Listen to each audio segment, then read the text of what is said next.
Você já ouviu falar no dia em que o Brasil foi comparado a Roswell, nos Estados Unidos? Um episódio misterioso, cercado de segredos militares, boatos de captura de criaturas estranhas e relatos que até hoje dividem especialistas. Esse é o famoso Incidente de Varginha, que aconteceu em Minas Gerais em 1996 e que até hoje permanece sem respostas definitivas. Na madrugada de 20 de janeiro, moradores da pequena cidade de Varginha começaram a relatar algo incomum: luzes no céu, ruídos metálicos, movimentação militar fora do normal. Mas o que realmente chamou a atenção foram os testemunhos de 3 jovens que juram ter visto uma criatura bizarra, com olhos vermelhos enormes, pele marrom e corpo agachado como se estivesse ferida. Esse encontro se tornaria o estopim para um dos maiores mistérios da ufologia brasileira. Enquanto isso, em outras partes da cidade, bombeiros e soldados eram vistos correndo, cercando áreas como se estivessem procurando algo. Os jornais locais logo começaram a divulgar manchetes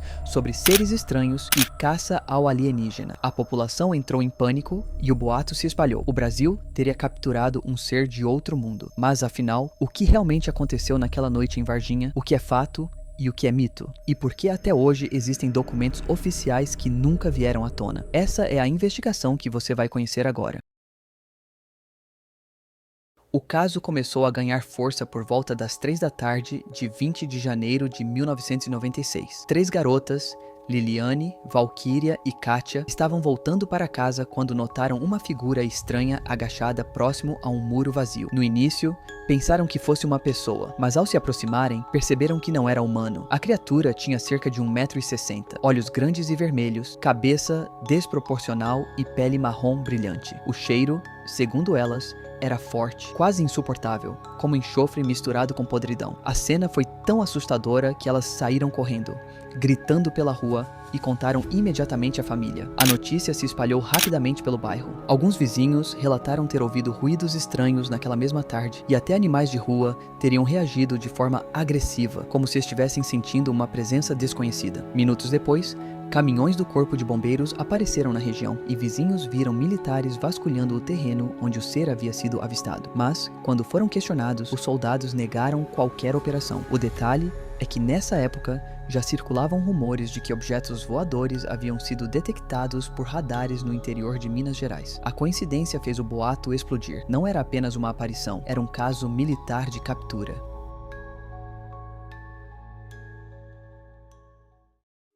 Naquela mesma noite de 20 de janeiro, algo ainda mais estranho começou a acontecer em Varginha.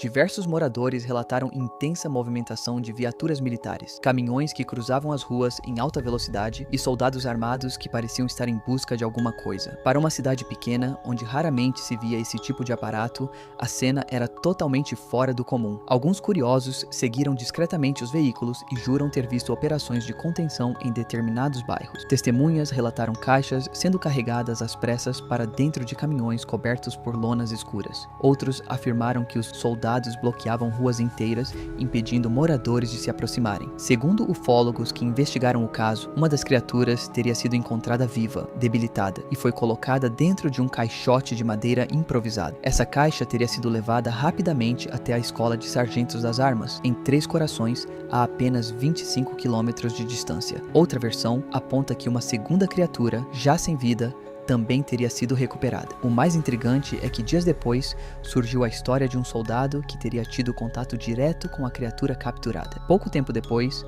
esse militar morreu de forma misteriosa. O laudo oficial apontou uma infecção generalizada, mas ufólogos acreditam que poderia ser consequência de exposição a algum tipo de bactéria ou substância desconhecida. Para muitos, esse detalhe é a prova de que não estávamos diante de um mal-entendido comum. Enquanto isso, a população de Varginha começava a entrar em pânico. Cada hora surgiam novos rumores. Uns diziam que havia helicópteros sobrevoando a cidade, outros que caminhões seguiam rumo a bases militares secretas. A imprensa local começou a pressionar por respostas, mas os militares negavam qualquer operação especial, classificando tudo como rotina de treinamento. Coincidência ou não, Naquela mesma semana, moradores afirmaram ter visto luzes estranhas no céu, algumas fixas, outras se movendo em velocidade impressionante. Relatos descrevem feixes de luz descendo em direção ao solo e desaparecendo rapidamente. Seriam apenas aviões ou helicópteros, ou havia algo realmente sendo caçado? O mistério se aprofundava a cada relato, e quanto mais as autoridades negavam,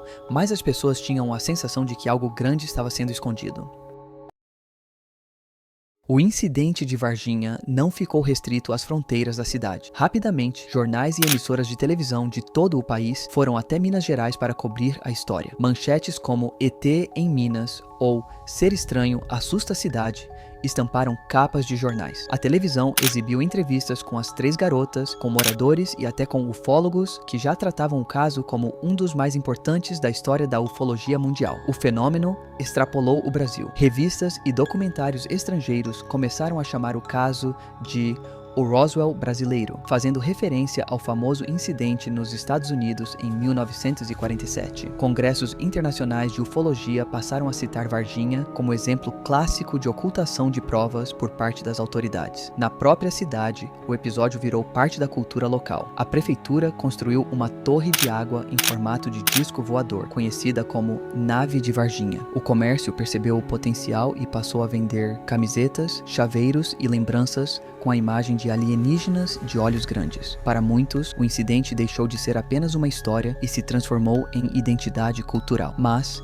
ao mesmo tempo que a cidade lucrava com o turismo ufológico, a memória do episódio continuava envolta em contradições. As testemunhas, já adultas, repetem até hoje o que viram. Algumas chegaram a afirmar que sofreram pressão psicológica para mudar a versão da história. Outras preferiram o silêncio, cansadas da exposição. E, conforme os anos passaram, novos relatos surgiram. Pessoas que dizem ter visto movimentação aérea incomum naquela semana. Moradores que juram ter ouvido barulhos metálicos no céu. Até mesmo médicos de hospitais locais afirmam que foram obrigados a manter silêncio sobre certos atendimentos realizados naquela época. Verdade ou exagero coletivo? A cada nova versão, o caso se tornava mais mítico. Mais do que um simples evento, o incidente de Varginha se consolidou como uma lenda moderna brasileira. Uma mistura de fato, boato e mistério que resiste ao tempo. Hoje, quase 30 anos depois, o incidente de Varginha continua sendo um dos maiores enigmas do Brasil. Mas o que realmente aconteceu? Existem algumas teorias principais. A primeira é a versão oficial. Tudo não passou de uma confusão. As meninas se assustaram com um homem doente, a cidade entrou em histeria e a imprensa sensacionalizou. Fim da história. A segunda teoria é a mais radical. Uma nave caiu no interior de Minas Gerais e pelo menos 2 criaturas foram capturadas. Essa versão é sustentada por ufólogos que investigaram o caso desde o início. Eles apontam a morte do soldado, os relatos de moradores e os documentos sigilosos como provas de que algo foi encoberto.